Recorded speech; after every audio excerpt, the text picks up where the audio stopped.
she did decide to go with the next best thing, her mother's sister, Gladys, who lived on High Street.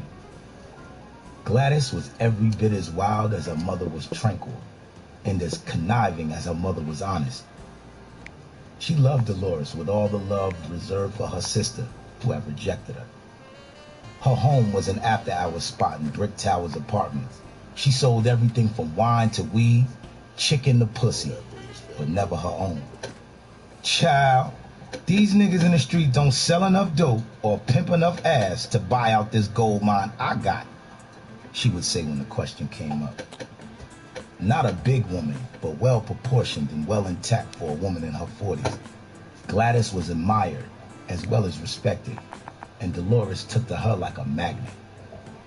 Gladys loved Dolores and wasn't about to shelter her from what the real world was really about. She didn't like Dolores' decision to leave home so young. The girl still needed grooming, still needed a watchful eye, and Gladys was determined to mold Dolores. She wanted her only niece to be resilient enough to survive, yet feminine enough to enjoy what God gave her. All right, let me in, bitch. So Gladys didn't stop Dolores from being who she wanted to be. She only warned her about who she could become. Dee Dee, you see her over there? Asked Gladys, calling Dolores by her nickname. Not in the one in the green, the one in the blue. Yeah, her. Honey, let me tell you, child, she was Miss It just a few months ago, 'cause she used to mess with this old fine-ass nigga named Man. That nigga had so much money, it ain't make no sense. He sold that horse up and down this block, but he went and got fucked up on his own shit. Before you knew it, he robbing, stealing, breaking into motherfucking shit. Even had Miss Old It shooting that mess up in her arm. And before you know it, he had her out there selling her ass so he could get that monkey off his back. Then he'd go and OD and leave Miss It with nothing but a Jones. Now she out here tricking anything for chump change, trying to keep the shakes off. Just then, a lady carrying a baby with 2 small children following close behind walked up on the house. "Hi, Miss Gladys," said the girl. "Hey, baby, how you doing today?" asked Miss Gladys as she and Dolores sat on the porch catching a breeze. "I'm fine," the Nah, girl bitch, I replied, got 2 passing pair. by. Now that's Bernadette. Smart girl, just stupid. Every decision that child make be wrong, and every sour man she mess with leave her with nothing but sweet-sounding words and a belly filled up. The girl 22 years old and she got 5 kids, and Mr. Sam says she thinks she's pregnant again. But who cares? Dolores learned everybody's mistakes through gossip. And even though she made a few of her own, her head was on straight. Straight enough to steer her way clear of life's misfortunes, thanks to Gladys. Her looks and vivaciousness kept her in all the latest design, but her mind kept her out of all the classic pitfalls. It was the end of August at the yearly summer block party when she first met him. She saw the tall, jet black brother in the army green uniform, and she just knew she had him all figured out. The way he watched her, he was just like all the rest of the gawkers on her long list of admirers, except his suit had nothing bottom. Besides, the last time she had seen a soldier, bitch, I had 2 Nick paired was up. in a war zone, so his first impression was scorn instead of Bitch, hatred. what? Al Green or Grits, as everyone knew him, Fuck jokingly you, called him, was booming out the DJ speakers. When the song ended, Mr. Army approached her, just as Marvin Gaye's "What's Going On" began playing. What's going on? "Hey there, mama." I say, "What is really going on?" Dolores looked him up and down with fiend indifference. Fiend because, despite his uniform, he was one fine-ass black man. "Why? You gonna arrest me or something?" asked Dolores with a capital A for attitude.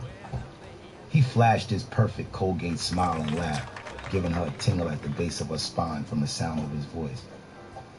"I might if I can't get the next dance," he replied, as if on cue the DJ played Candy Stanton's "Victim."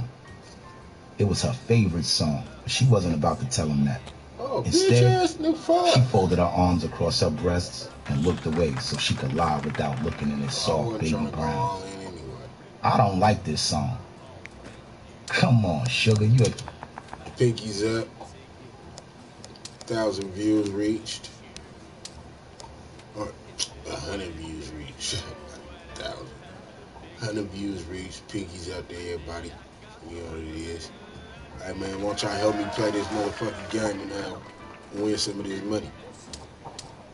Ladies only. Nigga, grab your controller and hop in on this motherfucker. That's what you can do. Ladies.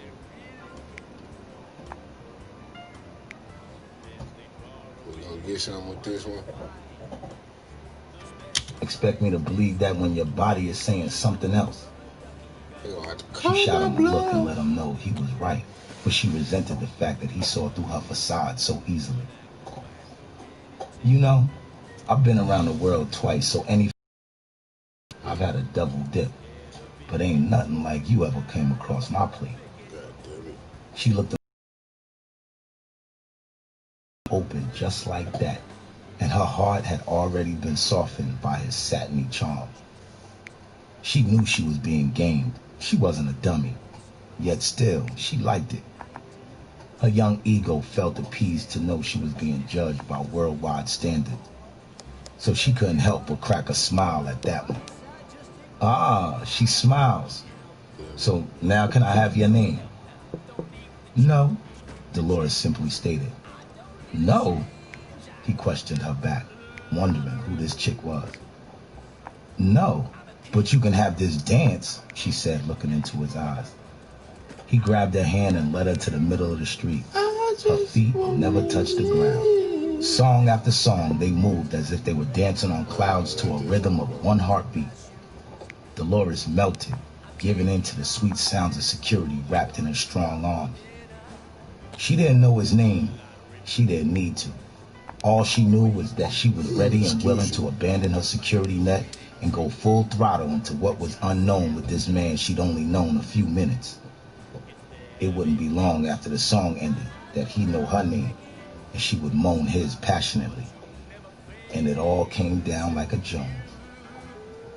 The next couple of weeks for Dolores were filled with the love only the ghetto could create. A desperate, intense feeling of love that made Dolores wake up every morning singing and go to sleep at night humming, enveloped in the arms of her soldier. She moved into his one-room boarding house apartment after convincing the ever-religious, always nosy landlady, Mrs. Trindle, that they were married. I don't know what them other folks do at they homes. They a bunch of whorehouses. I can't wait till I meet my right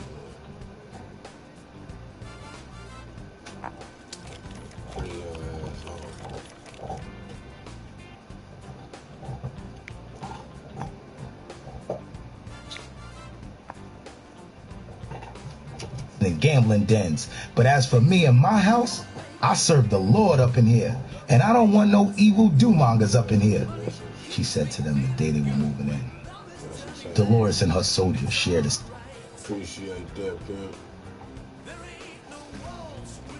secret snicker for their innocent deception. Thank you for the follow, Cuddy. Pinky's up too. Laughing and mocking Mrs. Trindle many a time. They were constant companions, gambling at Gladys's, drinking corn liquor until they came home staggering with laughter, then falling out on their three-legged bed, which Dolores had put a paint can under to hold up the frame. They'd make wild and passionate love. His wasn't rough, just hard, long, intense strokes, up and down and kissing, like their lips and tongues were meant to be in each other's mouth. As he turned her over on her stomach, he gently placed himself back inside of her. He pumped her faster and faster, flowing through her in and out on her knees, flat again, up and down. Then he turned her back around, legs clinging to his back as they stimulated one another into an orgasmic bliss. Everything was perfect, but the end came as unexpected and abruptly as the beginning. Even as she thought back to the day, in the midst of her present-day luxury and security, she longed for the cramped boarding house room and the love it contained. The tears moistened her cheeks, and it felt like an invisible hand gripped her heart as she remembered that rainy afternoon so long ago. Baby, I've been thinking, was how he solemnly began. He stood by the bed looking out the one and only window in the room. About me? She flirted, not yet grasping the gravity of his tone. Her words made him force a smile. Always you, he assured her, then cleared his throat and looked back out the window, unable to face the innocent trust and devotion that represented everything she was to him. Baby, you okay? She asked. Question. Only silence, Phil. You see that shit? You see that shit? I got that shit. You need the room. If there was anything I didn't plan on for this leave, it was to meet someone like you. Leave? She questioned the term, but she recognized the word, a certain prior commitment to another life. Leave? She repeated, asking him for clarity. Leave days. My tour duty ended, and after that, you get a 30-day leave. Most people don't call it a leave, but I do. She couldn't speak. Her mind spun like a top set loose, whirling and whirling around and around. He can't leave me, she thought as an ache hit her hard. Please don't leave me, she thought. Please don't be leaving. And just like that, the top stopped spinning, and so did she. She sat down real calm, as if his words had left her somewhere far away.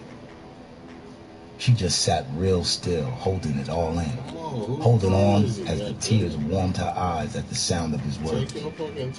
How could he do this to me? I thought he loved me, she thought as he walked over to her and kneeled before her as if he were about to propose. Only he wasn't, and she knew it by the look on his face.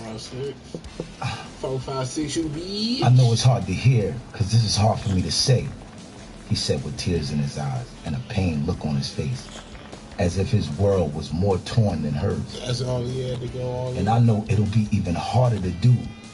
But you see, sugar, it's something I gotta 4, do. 5, 6, you bitch. 3, 4, 5, 6, you almost in a bitch. whisper, his voice cracking from the pain he felt trying to explain. I don't give a fuck. 3, 4, 5, 6. What? He loved with all 2 his pair. heart.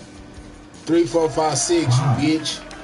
She Oh, asked, okay. and a I seen I single got teardrop something. fell from her eye. She was asking why, not only of him for leaving, but of herself for loving, and of God for allowing her to love. However, it seemed that he was the only one with an answer. He stood back up, his full 6'3" frame dwarfing hers. Wait, though, fuck that. Cause I had 3, 4, 5, 6, bitch. Like fucking small flush or some shit, straight. She sat on the edge of the small, twin-frame bed, looking down into her hands, clasped tightly in her lap. He sat back down next to her and began. I never told you why I went and joined the army.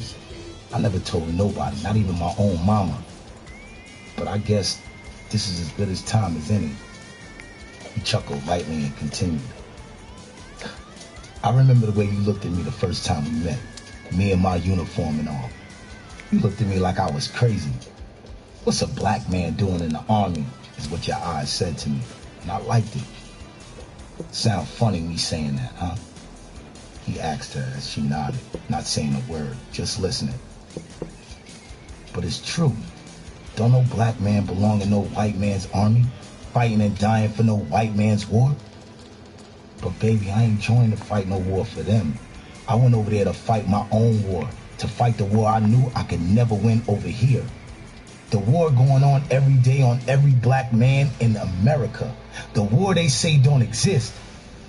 But I know it exists, because I've been fighting it my whole life and losing a little bit every day. Losing my respect, losing my love, damn near losing my goddamn mind. He stood up as silence filled the air, and he walked over to the solitary chair in the room and picked up his pack of cools out of his jacket pocket. He pulled one out and lit it. A man could lose his mind fighting an enemy he can't see, getting it from each way and not knowing where it's coming from, why or when it's gonna come knock you on your ass again. Every black man you done seen or know done felt that. Only difference from me and them, is that they confused. They fight the wrong people. They get to thinking it's coming from them. So he start fighting his woman, start fighting his kids, start fighting his brother, even start fighting with himself. They confused, they mad, they hate, they despise. And then they blood turn to poison, and a man can't live like that. So before I lost everything, I got lucky. I figured out who the enemy was and how they was winning. And you just couldn't see them. He emphasized his words with his hands as if he were gripping an invisible person. He slowly walked to the window, blowing smoke against the pane with Dolores' eyes glued to his back. My first time in the bush was nothing. A little spelling recon operation, me and about 5 others, 2 was white boys. Them Vietnamese motherfuckers was sure enough slick. They had tunnels that went everywhere and would come out of the ground like snakes. The first shots I fired in action struck one of those white boys square in the back. Then everybody ran for cover. From where I was, I could see the other white boy. He could see me too. See, baby, they fighting some war for their president, but I'm fighting my own. So when I lifted my M16, he ain't pay no attention. No attention till it was too late. The look on his face when the nose of that M16 swung around and stopped on him. Just then, he broke out in a mad, liberating laughter, which scared and warmed Dolores all at the same time. It was that same laughter she heard come from her own mouth the night she bit into that Snickers bar and set Mr. Riley's store on fire. She watched him as he turned around to face her, pretending to hold a gun in his hand. He didn't know what was going on till them slugs ripped through his face like paper, just like paper. He said, his words traveling off into a distance as he pictured himself today in full living color.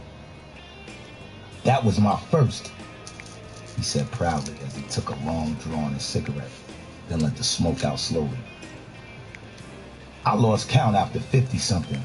Sometimes I'd mow them down in bunches, sometimes one by one. And sometimes I'd get me one while he was sleeping. Cut that motherfucker's throat without ever making a sound. But you know, I never killed one of them Vietnamese people, except in self-defense. Shit, I see one of them motherfuckers and keep right on about my business, unless they got in my way. But nah, them crackers, they catching it out there for me every chance I get, he said, flicking his cigarette out the window. He walked back over to the bed and sat down next to her, taking her hands into his. I don't expect you to understand it, baby. I gotta be where insanity is acceptable, where my anger is legal, you know?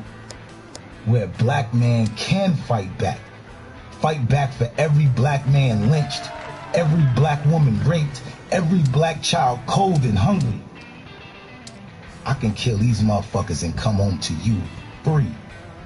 I know, it sounds crazy. His voice trailed off to a mumble as Dolores just stared at his bowed head. He probably didn't think she understood, but she did. She understood the need to destroy old ghosts in order to... You don't act like that shit. I know it sounds crazy. It just sounds, it's not really crazy. It's just, just the way my mind works. I'm not crazy. I just go crazy out there in the jungle. And that's not really crazy. I'm a gorilla. And it's just natural in nature to go. Sit down, lady. Get your Chewbacca ass off the couch over there. Alright. Alright. I'm gonna start attacking the head. No. Squares. Man, sit your ass down. I got 2 pair. Yeah, bitch, 2 pair. I got 2 pair. Oh, I got 2 pair. Yeah.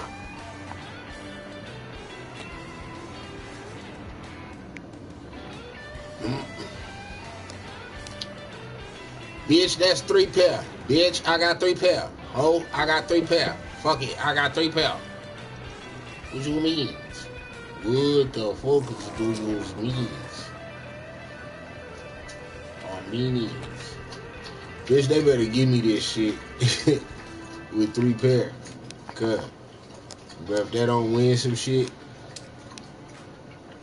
don't play with me, you whole ass nigga. What with 2 pairs? Bitch, I got 3.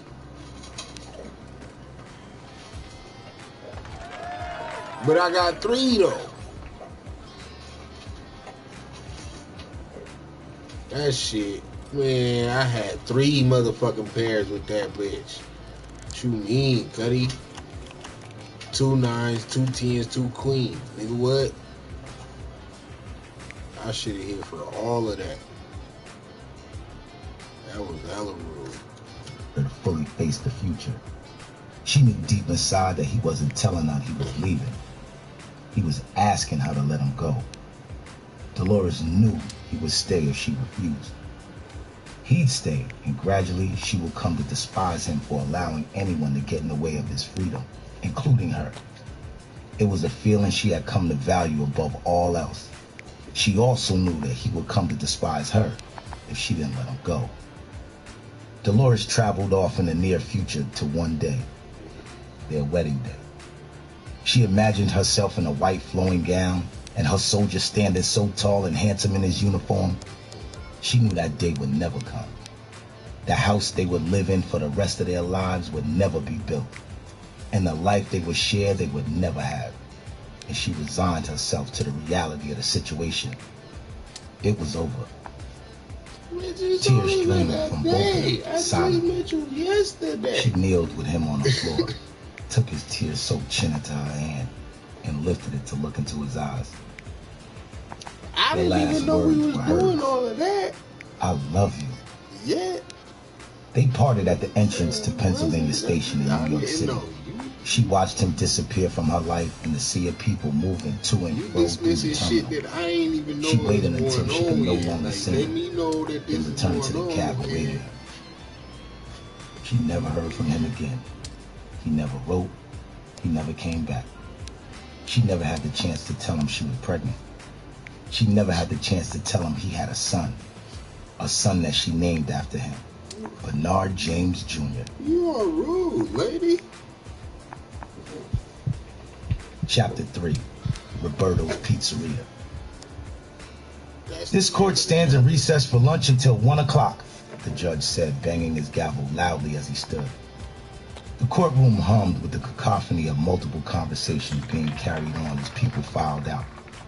Michael Glass asked Dutch if he needed to see him before he went to lunch. Enjoy, is all Dutch replied. He flashed Glass a reassuring smile. As Glass walked out, he noticed that there were a lot of old women in the courthouse. Unusual for this kind of trial, he thought to himself. He shrugged them off as probably the mothers of Dutch's many victims hoping and praying for justice. Not if I can help it, old ladies, thought Glass with a devilish grin on his face. He walked out, with Dutch walking slowly behind him, taking in the many faces in the crowd until he stopped on one in particular who was still seated in the back of the courtroom. He looked again, placing a familiar face he hadn't seen in years. It was Mrs. Piazza. He smiled sincerely as she approached her. Mrs. P, is that you? Dutch asked, knowing that it was. Of course it is. What's the matter? You trying to say I'm getting old? Mrs. Piazza asked as she stood up and hugged Dutch tightly. You don't look a day older than the day I last saw you. He lied, looking at all the makeup she wore trying to cover the many wrinkles life had dealt her over the years. She playfully hit him. And you still can't lie, I see, she said to him. They shared a light chuckle. It's been a while. How you doing? She asked with lines of concern on her brow. When have you known me to worry, huh? Dutch responded, and she could tell he wasn't worried at all. But she was. I didn't expect you to be here, he said, happy she was.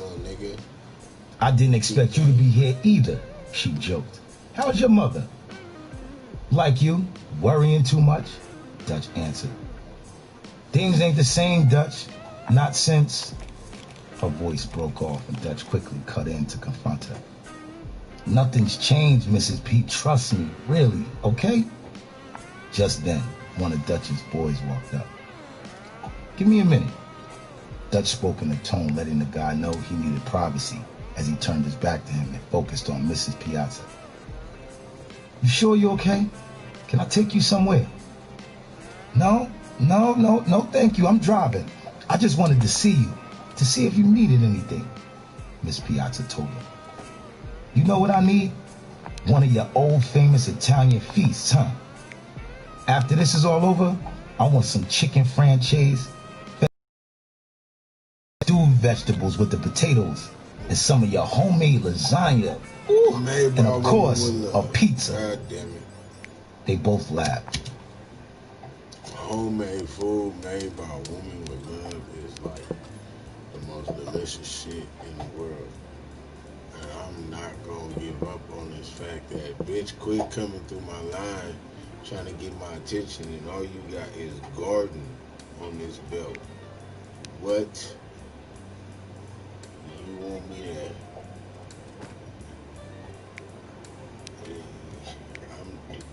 Don't invite me over for dinner and all we eat is salad. Bring me a bowl of salad and then, like, okay, with a plate. Oh, that was dinner. I can't at least a bowl of macaroni and cheese.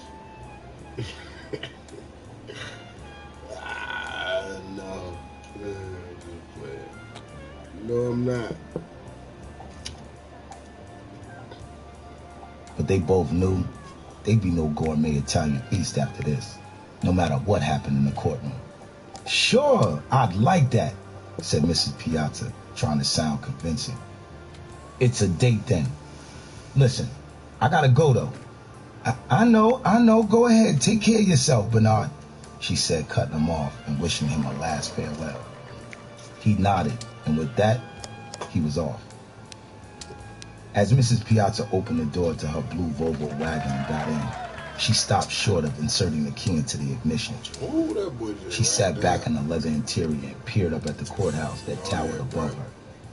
She had been here many times over the years, but this was the first time she had felt so dwarfed by the building. It was the first time the courthouse had looked so ominous, despite the afternoon sunlight.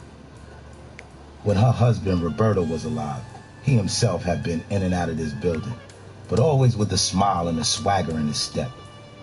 He never saw a day in jail, but Roberto had died 3 years ago. That was the last time she had seen Dutch, at the funeral, and she thought how Dutch over the years had played such a major part in her life. She knew if he were Italian, he wouldn't be on trial for his life, and for the 1,000th time, she wished that he was. She always wished that for Dutch because she disliked blacks, not passionately, but passively. In her eyes, they never amounted to anything, except Dutch. Dutch was different. He had saved her husband's life and her own. Her mind traveled back 15 years to the day when Roberto had his pizza parlors. The parlors did well, but the better business took place in the back where Roberto handled Fat Tony's gambling money. Roberto had 5 parlors in different parts of Newark, all in impoverished areas, so Mrs. Piazza was exposed to the seedy, seething side of the ghetto. Her interactions with black were usually with the street element and the drug addicts who sold them everything from kitchen appliances to jewelry, all stolen and very cheap. Not to mention the young black girls who spat out baby after baby, running scams on the welfare department, getting food stamps, then bringing them to her in exchange for cash. $7 for every $10 in food stamps. Then there were the little kids who never seemed to go to school and who had no pride in their appearance. They hung around the pizza parlor trying to jig her video machines with paper clips for free games. These were the type of blacks by whom she shaped her opinion on all blacks, and she treated them all the same. This was her idea of equality. Dutch was one of the young boys who always came to her pizza parlor and hung around. He was a lot like all the rest, except he usually had some money and seemed to have good hygiene habits. She also noticed her husband taking an interest in a little black boy. Roberto would let him sweep the floor and help unload the delivery trucks every Thursday, stuffing the boy with pizza and worldly chat. She, unlike her husband, didn't warm to Dutch's presence, but merely grew accustomed to him being underfoot until that night. It was a night like any other at closing. Dutch was sweeping the floor while Mrs. Piazza was cleaning the counters and utensils. Roberto was balancing the cash register when all of a sudden, a tall black man in a ski mask burst through the front door brandishing a .38 caliber revolver and yelling, "You know what it is? Give me what I want, for you get what you don't." Mrs. Piazza froze with a feeling of fear mixed with anger. How dare one of these niggas try to take something from her? How dare he step into her husband's shop and demand anything? But her anger took a back seat to her fear as the gunman pointed the .38 at her, then waved it in the direction of her husband. "You, get over there by your husband and start taking off them rings and them chains, now!" Mrs. Piazza moved over closer to her husband, quickly removing her many jewels. Dutch stared at the gunman openly. The gunman turned to him. "Who the fuck is you? The monkey or something? Get your ass in front of me where I can see you, nigga." Dutch stepped over to the counter on the gunman's left, still clutching the broom. The gunman ran up to the cash register and shoved the gun in Roberto's face. "Okay, you fucking wop. Put all the money in the bag real quick, you dig? And it'll all go down smooth." Roberto began to fill the bag, never taking his eyes off the gunman. He was trying to find a distinctive mark or tattoo with which to identify the man later, on his own time. But the gloves and mask completely covered up his skin. "Hurry up!" Dutch looked at the murder in Roberto's eyes and he knew he had to do something. He looked at the gunman who continued to keep a close watch on him in case he tried to run. But Dutch was no sprinter. He had already decided what to do by the time Roberto handed the bag to the robber and he began backing toward the door. Just as the gunman was about to make his exit, Dutch spoke up. "That's not all the money." Roberto and his wife looked at Dutch with wide-eyed surprise. The gunman stopped dead in his tracks. "What?" he asked, confused as he glanced down at the bag of money he held. "What you say?" "I said, that ain't all the money.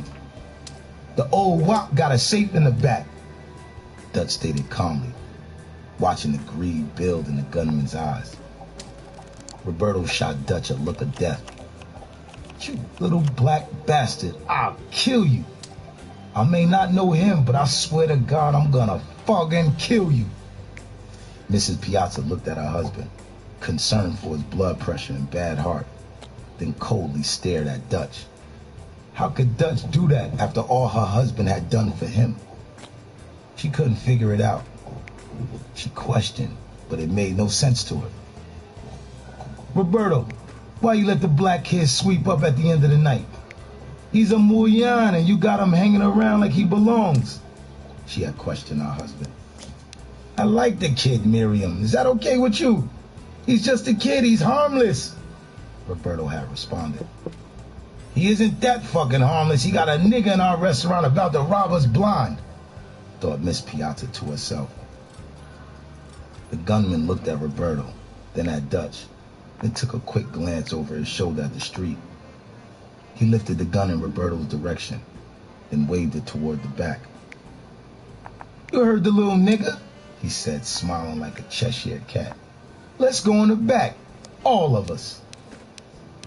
Roberto looked at Dutch angrily, and Dutch returned his gaze nonchalantly. They all headed to the back with the gunman bringing up the rear. When they reached the storage room, the gunman shoved Mrs. Piazza into the corner and put the gun to Roberto's head. "Where's the safe, little man?" he asked Dutch, never taking his eyes off Roberto. "Bottom drawer of the filing cabinet. Snatch the door off and it's right there," Dutch told him. "Get to it, cracker," the gunman spat as Roberto shot Dutch one last murderous stare before bending down to open the bottom drawer. When it was removed, it revealed a large safe. "Bingo!" the gunman hollered happily. Roberto opened the safe and inside was stacks and stacks of money. "Cool, clean it out," the gunman stammered. He'd never seen so much money in his life.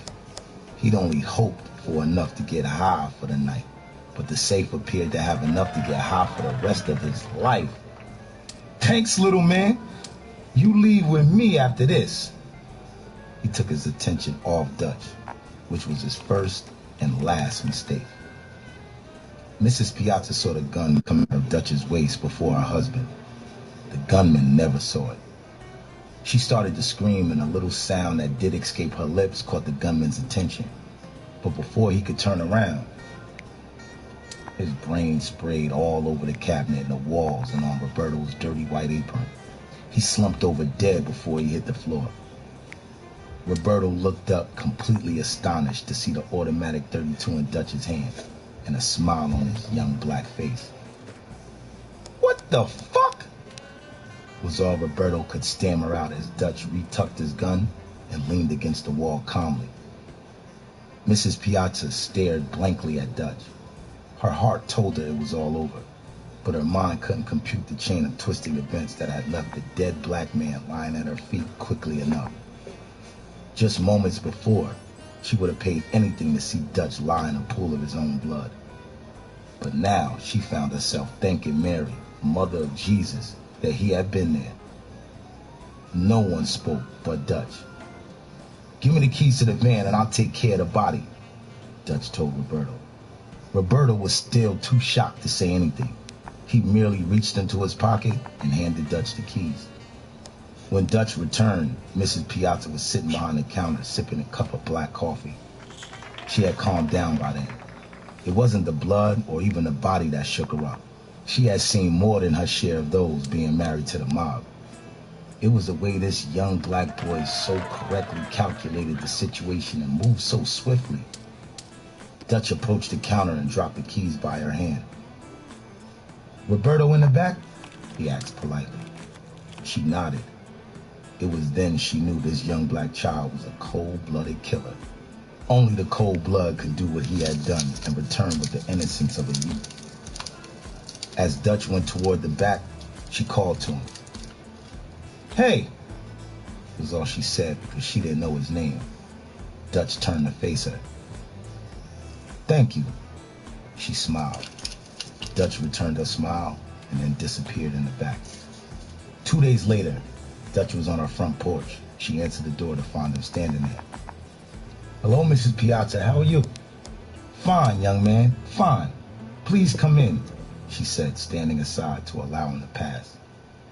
Her husband had invited young Dutch over for dinner and to meet Fat Tony Cerrone, to whom the safe and its contents belonged. She walked Dutch into the living room where Tony and Roberto were sitting, waiting for dinner.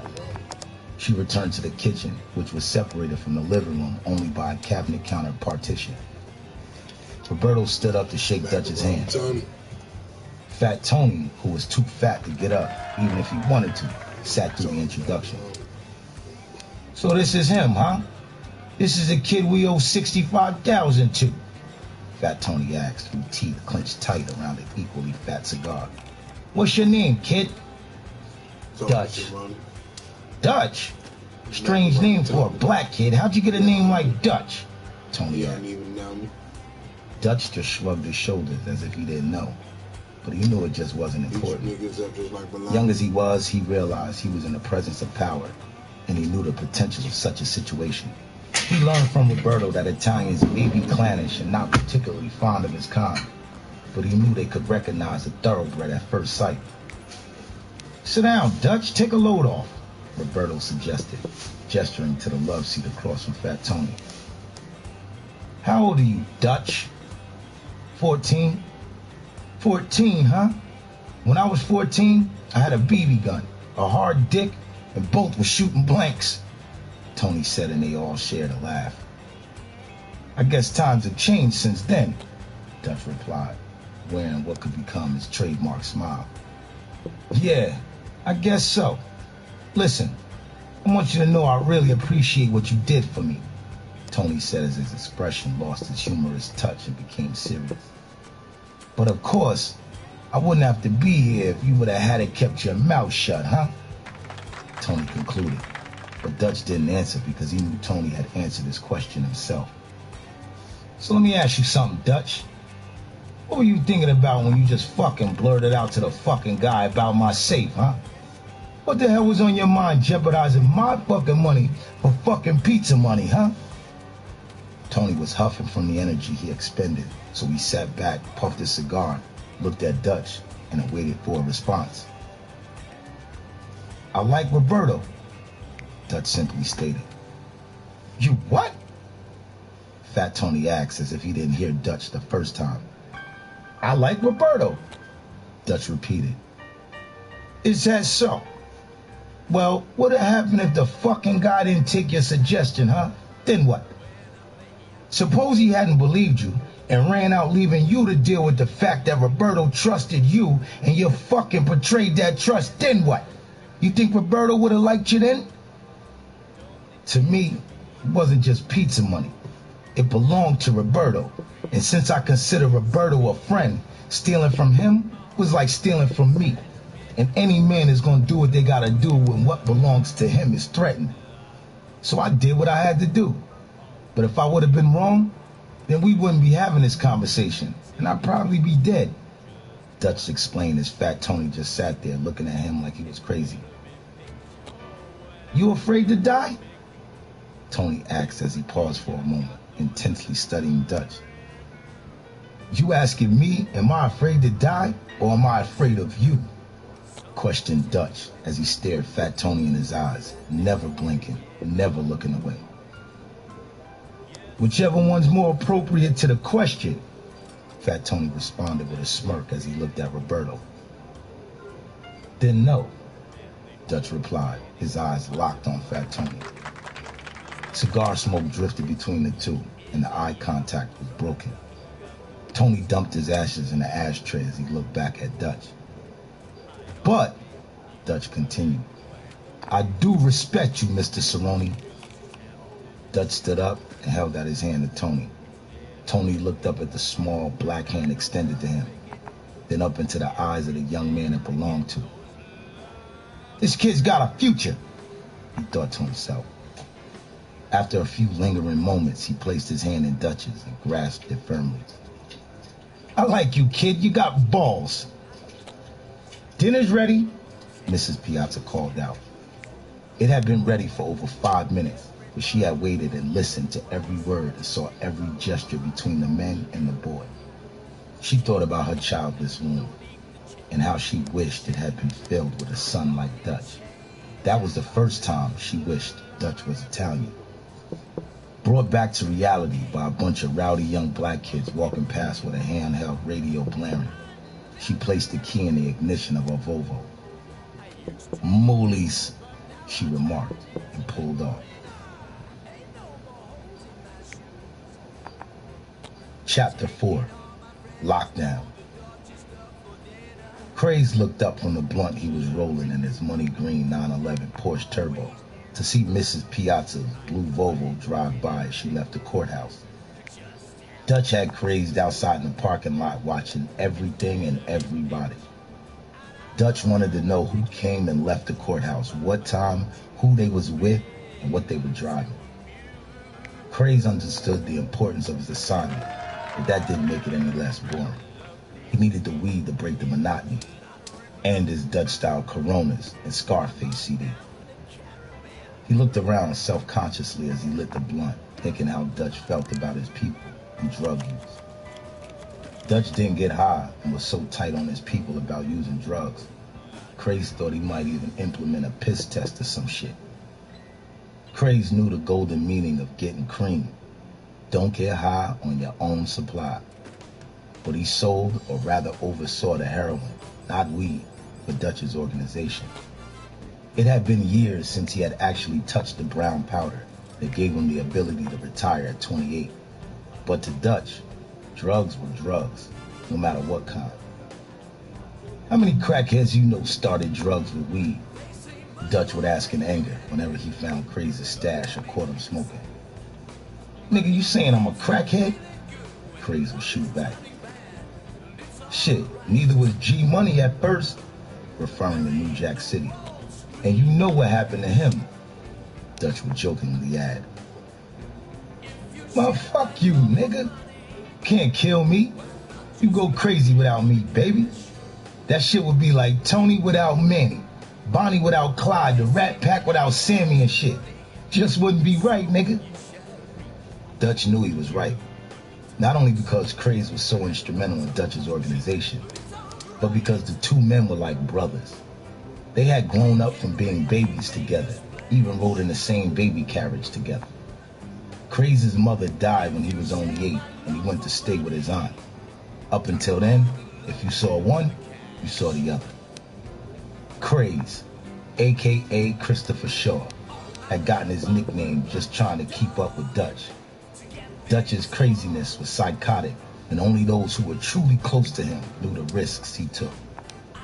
But Craze's insanity was worn on his sleeve like stripes. Everybody knew Chris was crazy, so there was no need to call him Chris anymore. Crazy shortened to Craze over the years, and he eventually mellowed out. Actually, he hadn't mellowed, but everybody felt he had because he had fewer and fewer opportunities to prove his nickname. But seeing Miss Piazza again after so many years stimulated Craze's mind with vivid pictures of how he and Dutch got in a position to be attempting what they were now planning to carry out. As Mrs. Piazza's taillights faded into traffic, he thought back to the first time he saw her at the pizza parlor. He saw her as a nasty old bitch who was always running them off from her video games if they hung around too long without buying anything. He hated Roberto too, because of the way he handed him his change whenever he did buy something. He would half throw it or half drop it in Craze's hands, like he was contagious with color. That's why he questioned Dutch whenever Dutch would be sweeping the floor or helping Roberto unload trucks. Man, why you always doing shit for that motherfucker? You know he don't even like us. But even at such a young age, Dutch was able to see an opportunity in even the most insignificant situations. I don't give a fuck about him. He just a pizza man.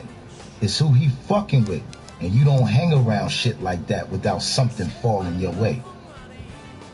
Well, damn, you can at least get a couple of dollars or something, like some free video games, fucking something. You damn near working for free, Craze complained. Nah, man, that's what he expects. Some little petty-ass black kid starving for chicken change. Nah, when you dealing with cats like him who outweigh you, always keep them off balance. Cause then the weight don't mean shit to a motherfucker with leverage. Dutch would always philosophically explain shit. He had always been smart. In school, whenever he and Craze actually went, he would ace tests without even studying and devour books while Craze chased girls and fought over candy money. But it got to a point when Dutch got bored and graduated himself from school at an age of 12. For Craze, school didn't matter to him one way or the other. So when Dutch stopped going, so did he. While Craze ran the streets doing the things ghetto kids do, Dutch put in time gaining Roberto's confidence. Craze didn't know what to do with himself, and his small life felt monotonous.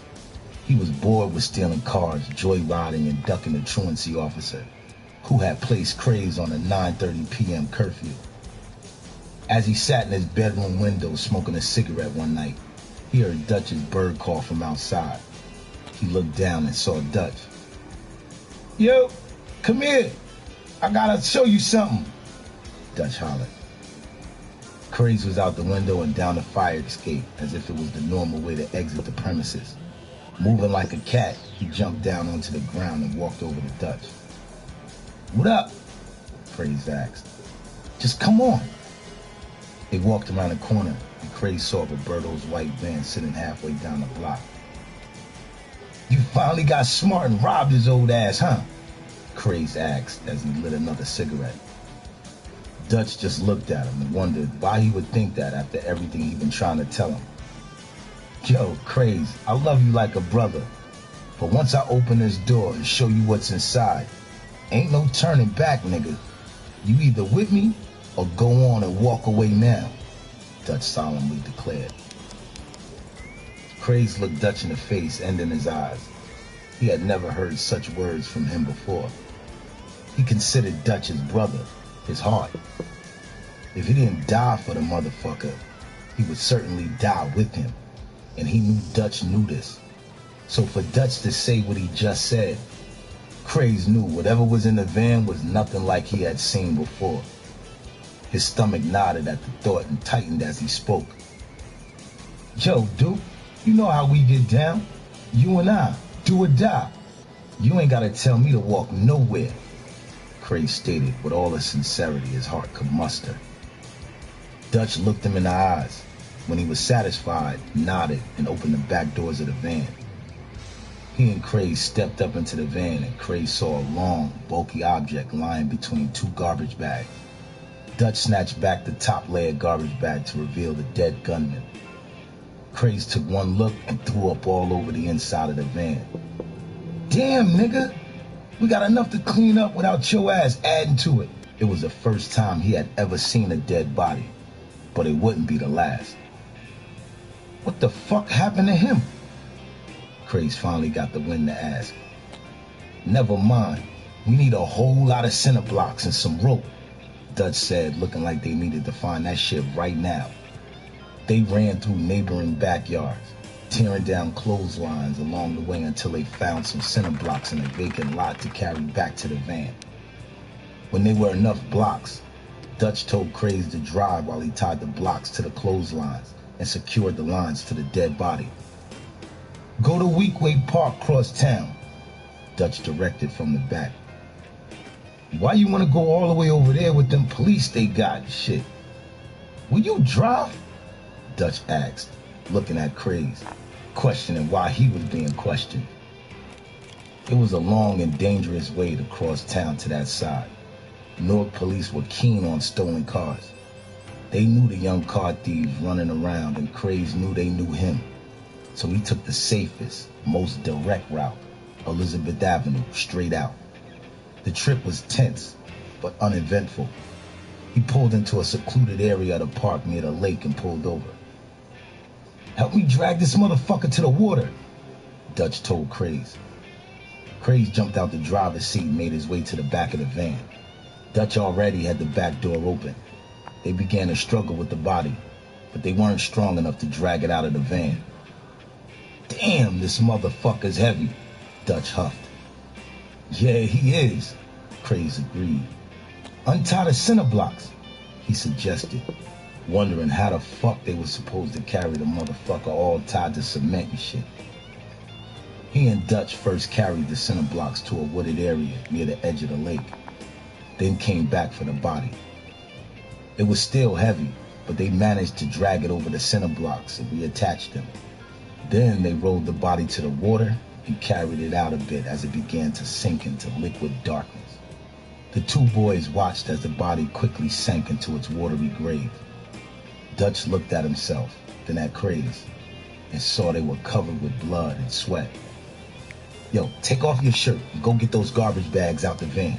Make sure ain't no blood in the van. If it is, try and wipe it up with your shirt," Dutch told him. Within minutes, all of the contents of the van were piled into a clearing in the woods. Dutch set the pile on fire and watched as it was reduced to ashes. Then he and Craze returned to the van and drove off. For the next 3 days, Craze was worried sick. He hadn't seen Dutch, and neither had Miss Dolores, who, unlike Craze, wasn't worried a bit. "Bernard can take care of himself," was all she said, then hung up the phone in his ear. Various scenes flashed through his mind about where Dutch could be.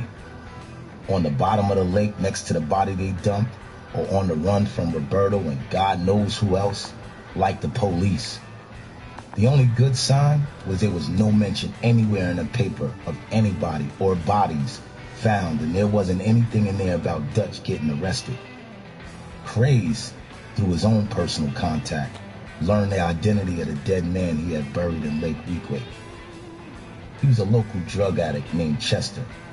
Chester's sister was one of Craze's many young conquests.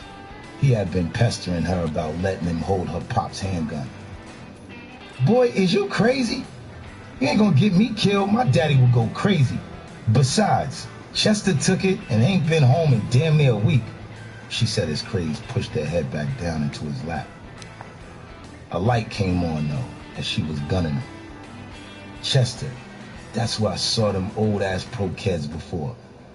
He remembered them on the dead man's feet. He hadn't thought of it at the time, but it came through crystal clear now that Chester's sister mentioned it. He felt funny to have her giving him head after having gotten rid of what was left of her brother, and he felt a vague sense of superiority you feel when you know the answer to the question that is perplexing to others. "He'll turn up," he said with a slight smirk, amused at the hidden meaning behind his words. "He better. My father gonna kill that boy one of these days." So he knew where the body was, but where was Dutch? That was his last thought that night before drifting off to sleep, only to be awakened in the middle of the night with the answer to his question. He heard the familiar bird call as if it was a dream, and at first he thought he was dreaming until he heard it again. "Dutch!" He hopped